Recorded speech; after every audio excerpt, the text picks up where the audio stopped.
It's my feel-good breakfast show. Oh man, World Cup glory indeed. Awesome to see Jean de Villiers back out.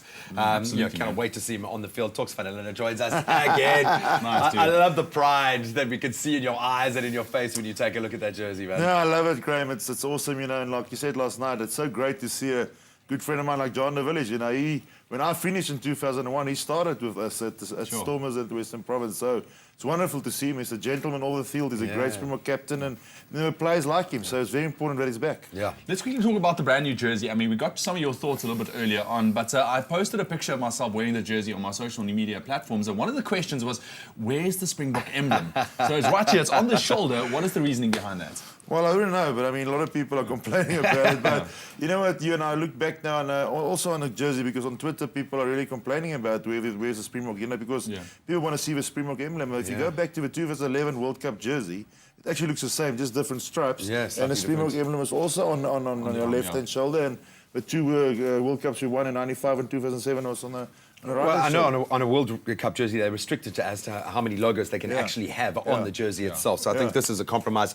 But the SpringBok is still there, and I promise you, on a SpringBok's arm, it'll look a lot bigger as well. Can you remember? I mean, you've played so many games against so many different opposition. Who's had? Like, obviously, this is beautiful. Who's had the worst kit that you've played against? Jeez, today. Yeah, it was a lot. She's Argentina.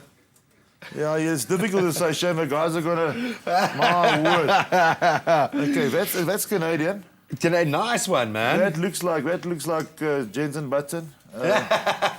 Jeez, this is some Racing funny... Metro. Well, we've got some questions I think we want to ask you here. And just to test your knowledge, question one, okay, who do you think that belongs to? I'm looking at that emblem, might be a bit of a clue. It's a Jaguar, isn't it? This is Argentina. Argentina. Yeah. Nice. Okay, so now which of these kits was the 1995 Rugby World Cup? They were one of our opponents. Dun, dun, dun. And they got a hiding, literally, yeah? That's it. And then we'll also take a look. Which one of these 8 kits plays their domestic rugby in England? Which number would that I think it's Harlequins, isn't it? No. Looking at an animal print, I'll give you a bit of a clue there. Number 5, the Leicester Tigers. Oh, Leicester Tigers.